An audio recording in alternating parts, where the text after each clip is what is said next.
When the sound of footsteps in my garage woke me up at 3 in the morning, I immediately knew Eleanor Bennett had finally crossed the line. For 18 years, my garage was my sanctuary, a piece of Texas land transplanted to this Arizona subdivision. Now, it had become a target of a HOA with way too much power and not nearly enough common sense. My name is Roy, I'm 52, and I've spent half my life bringing classic cars back to life. My garage workshop isn't just my bread and butter, it's my passion. Every tool hanging on those walls tells a story. The lathe I inherited from my dad, the German precision wrenches I saved for months to buy, and that old drill press I rescued from a junkyard and restored to perfection. With them, I transform rusty scrap into rolling works of art. Subscribe to the channel and leave your like to get more stories like this. You can't keep accepting random cars here, Roy. This is a residential neighborhood, not a commercial workshop, Vanessa sometimes warns me, but with a smile that always shows she understands my obsession. After 25 years together, she knows all my faults. A former Navy officer with eyes that miss nothing, Vanessa is the anchor that keeps me steady when my temper starts to flare. While I mess with valves and pistons, she keeps our life in order with the same precision she once used to command her crew in the Navy. Our life was peaceful until 3 months ago, when Eleanor Bennett was elected president of the Homeowners Association. A 60-year-old woman with perfectly tinted hair and an immaculate white Mercedes SUV, Eleanor always pulled up in front of our house and scrunched her nose at the 1967 Ford Mustang parked at our garage entrance. "Mr. Miller, I need to inform you that your collection of dangerous items violates our new safety code," said the first official notice I received 2 weeks after she took office, referring to my tools. "Please remove all dangerous items from your property within 30 days, or you'll face fines of $100 per day." I tossed the notice in the trash and went about my day, but Eleanor wasn't the type to give up easily. The second letter arrived in a much more threatening tone. "Your industrial tools not only represent a safety hazard, but they also devalue our community. Our last meeting approved the forced removal of non-compliant items after 45 days of notice. This time, there were photos attached of my garage, taken without my permission. She can't do this," I protested to Vanessa as I showed her the letter. "It wasn't in the original agreement we signed." "Calm down, Roy. We'll take care of it legally," Vanessa replied with that calmness that always stops me from making rash decisions. "Kevin's a lawyer and he'll help us out." Kevin, my friend and a client for whom I restored a Corvette, sent a formal letter contesting Eleanor's decision. The reply came in the form of an inspection notice.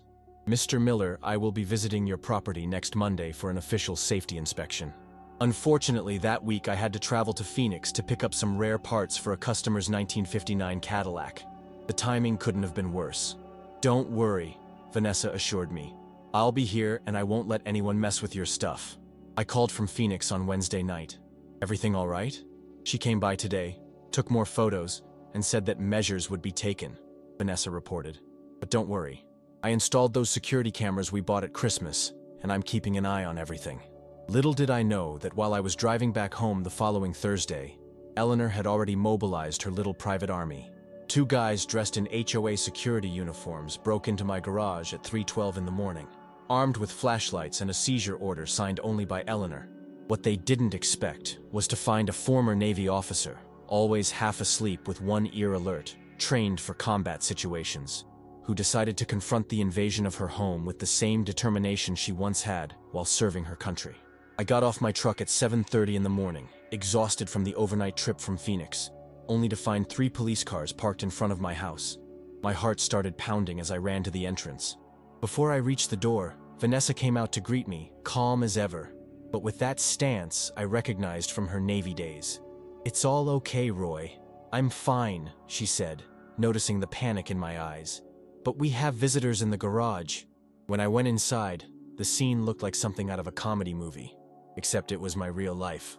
2 middle-aged men in black uniforms with HOA security, stitched on the back, were sitting on the garage floor, leaning against the wall, with plastic handcuffs on their wrists. A county officer was taking their statements while another examined my tool collection, which apparently was seen as such a big threat to the neighborhood's safety. "Mr. Miller," the older officer approached, "I'm Sergeant Ramirez. Your wife called us after she stopped those 2 men who broke into your property during the early morning." "It wasn't a break-in," one of the men protested, the bald guy with a bruise starting under his left eye. "We have official authorization from the HOA to remove dangerous materials." "That is not a legal authorization," replied Ramirez, showing a document. "It's just a letter signed by Mrs. Bennett with no legal power to justify entering private property, especially at 3 in the morning." Vanessa led me to the computer on the workbench where she played the footage from our security cameras.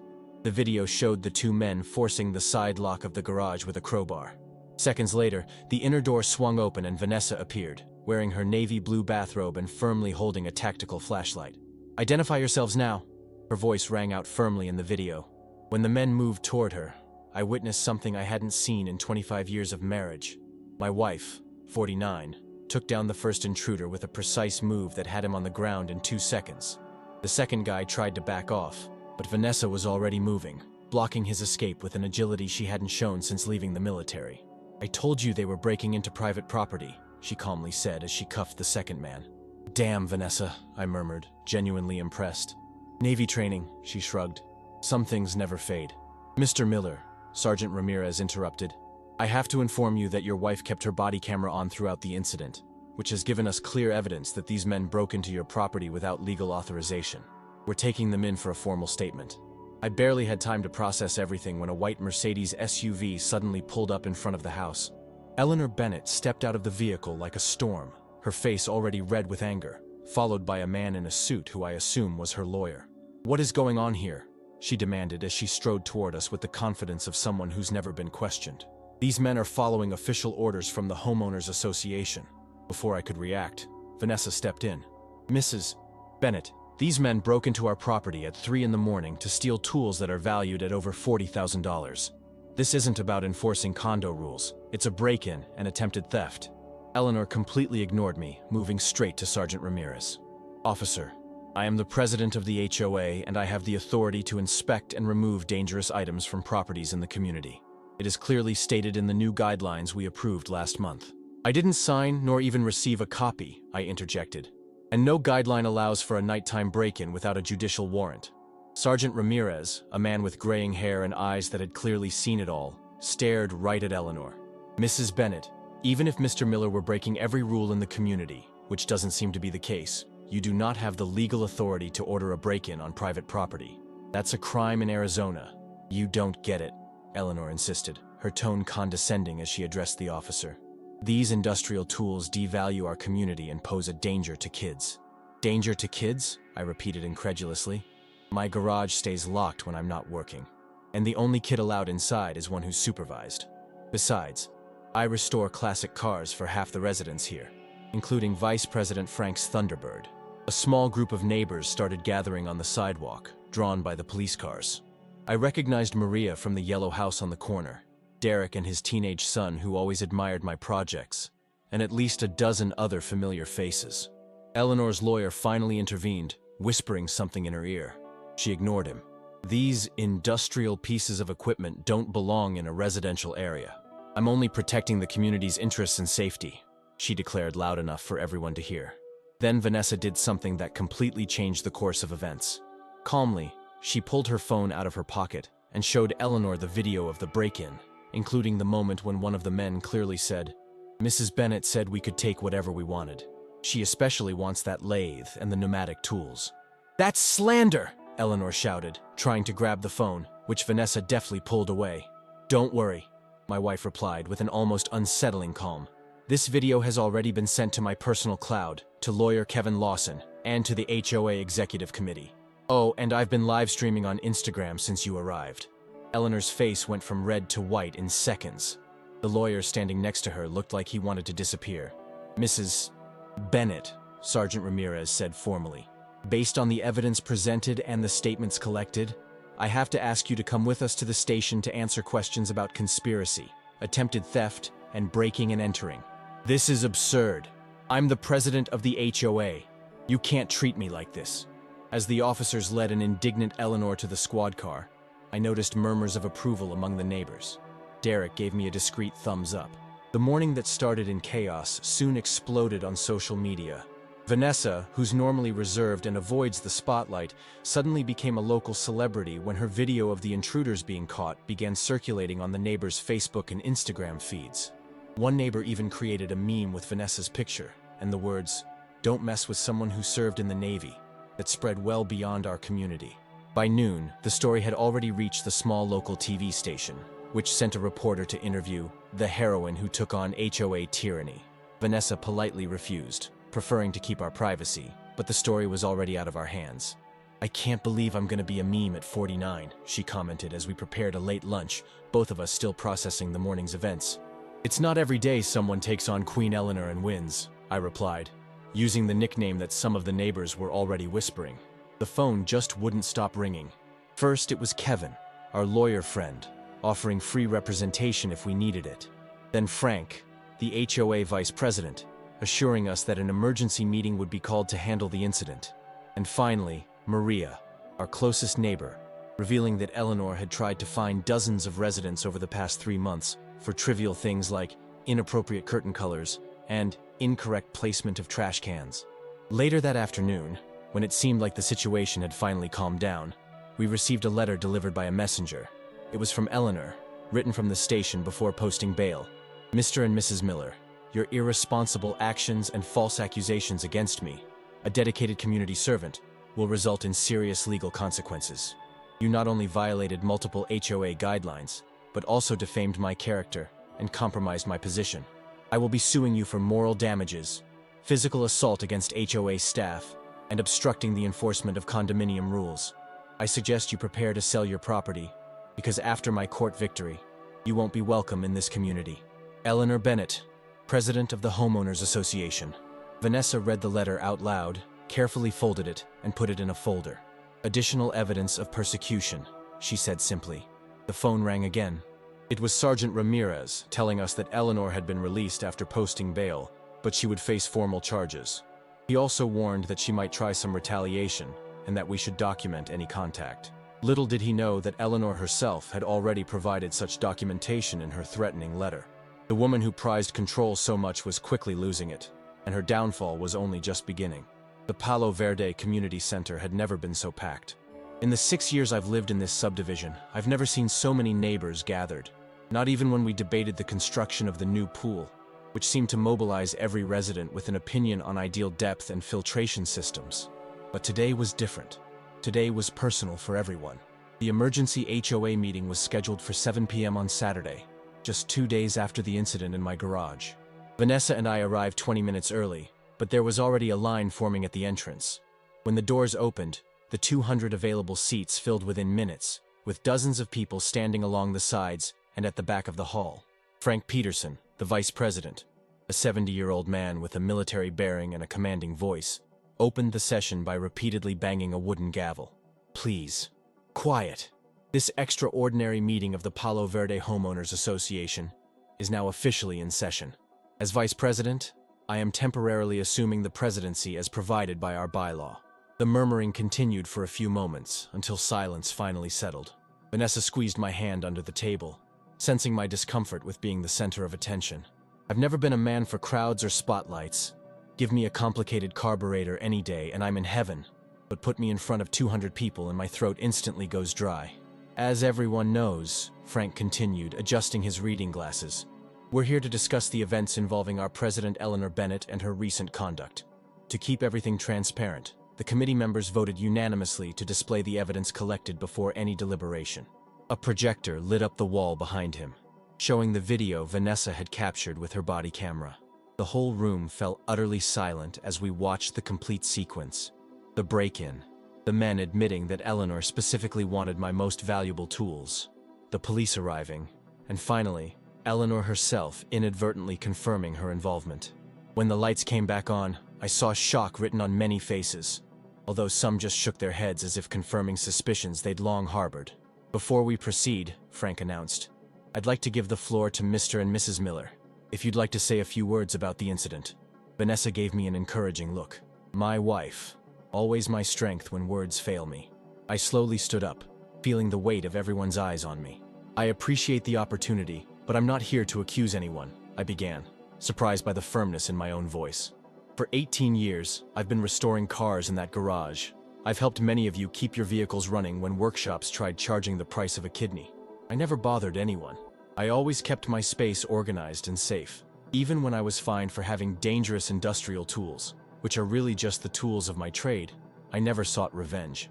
I just want to keep doing what I love, in peace, in my own home. I sat back down, feeling that I'd said enough. To my surprise, spontaneous applause broke out in the room. Vanessa then stood up, her posture as straight as ever, as if she were back on duty. My name is Vanessa Miller. I served in the Navy for 16 years before retiring and moving here. What happened on Thursday wasn't about tools or condo rules. It was about abuse of power and invasion of privacy. No guideline, no matter how official, gives anyone the right to break into a home in the middle of the night and confiscate personal belongings. If there's a problem with the rules, there are proper channels to fix it. What Mrs. Bennett ordered was a crime. Period. She paused, then added, "And just to be clear, I'm not a vigilante. I'm simply a wife protecting her home and her husband's livelihood. Thank you." The applause that followed was even louder. Frank had to bang his gavel several times to restore order. "Thank you, Mr. and Mrs. Miller. Now, we'll open the floor for comments from the residents." What followed was an avalanche of testimonials we never expected to hear. Melissa from Alameda, Tucson revealed that Eleanor had tried to fine her for planting red roses instead of the pink ones, approved by the aesthetic committee. Joseph and Carlos from Saguaro Street shared how they were threatened with expulsion for installing a solar power system without design approval, even though they followed all the proper legal procedures. Widow Patricia, 84, tearfully recounted how Eleanor pressured her to remove her wheelchair ramp because it altered the historic facade of her house. One by one, stories emerged, painting a picture of a woman who had turned a community service role into a small dictatorship.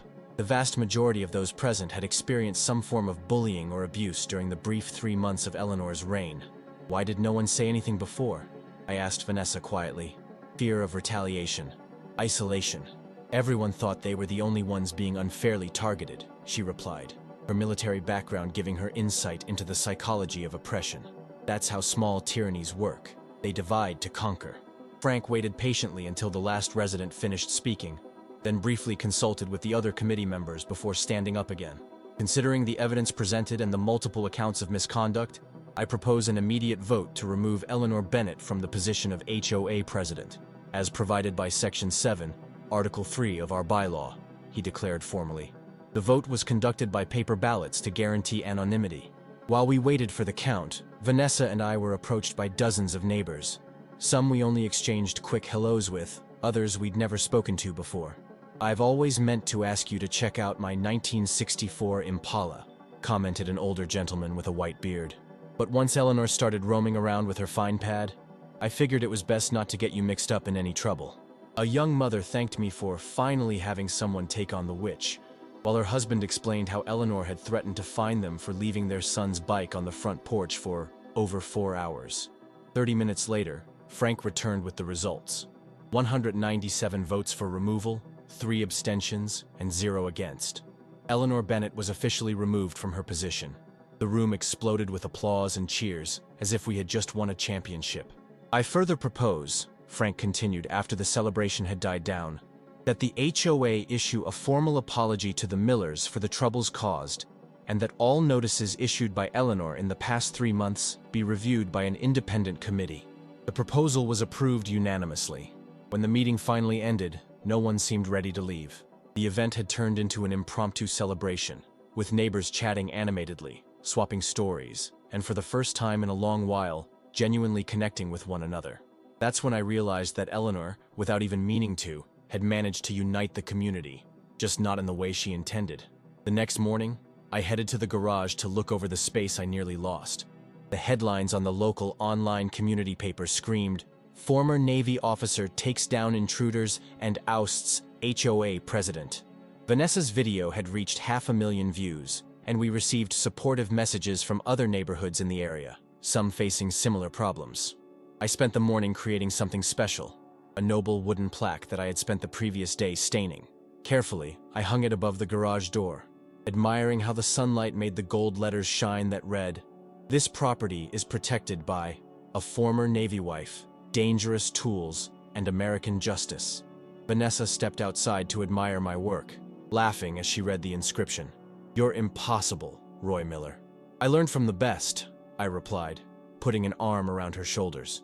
"By the way, Frank called me this morning. Eleanor put the house up for sale and is moving to Nevada. Apparently, her lawyer advised her that it would be detrimental to her defense to stay in the community. I never wanted her to have to leave, Vanessa commented thoughtfully. I just wanted her to respect other people. Well, some folks just can't live without controlling everyone else, I replied. But look on the bright side. Thanks to all this drama, we now know more neighbors in one weekend than we did in the past 6 years. It was true. In just 48 hours, our house had become an unofficial hangout. Maria brought a coffee cake. The Gonzalez family showed up with a bottle of premium tequila for the heroin. And even the shy Mr. Abernathy from the corner came by asking if I could check out his old Cadillac that had been sitting in his garage for a decade. To thank everyone for this unexpected camaraderie, we decided to organize a barbecue for the coming weekend. What began as a small get-together for a few close neighbors quickly turned into the largest social gathering our block had ever seen. 50 people confirmed their attendance within the first 24 hours. While we were putting together the shopping list for the event, Vanessa reflected, "You know what's ironic? Eleanor always talked about protecting the community, but it was only after she left that we really became a true community." I watched from the window as kids rode their bikes calmly down the street. Neighbors chatted on the sidewalks without the constant tension of Eleanor's patrol, and garages stayed open without fear of surprise inspections. True security was never about some arbitrary rules, I agreed. It was right there all along, in neighbors willing to band together against injustice. When we finished prepping for the barbecue, I opened my garage again, not just as a workshop, but as a symbol of our hard-won resistance. In the coming weeks, I wouldn't just be restoring old cars, I'd be rebuilding the community ties that had been worn down by fear and intimidation. The first piece of this new project was already underway, a small workbench for the Gonzalez kid, who showed real interest in learning about mechanics. Perhaps, I thought while picking out the tools to get started, this was the best way to make sure our community would never again need to be saved by someone like Eleanor, teaching the next generation that true strength comes from working together, not from coercion. Subscribe to the channel and leave your like to get more stories like this.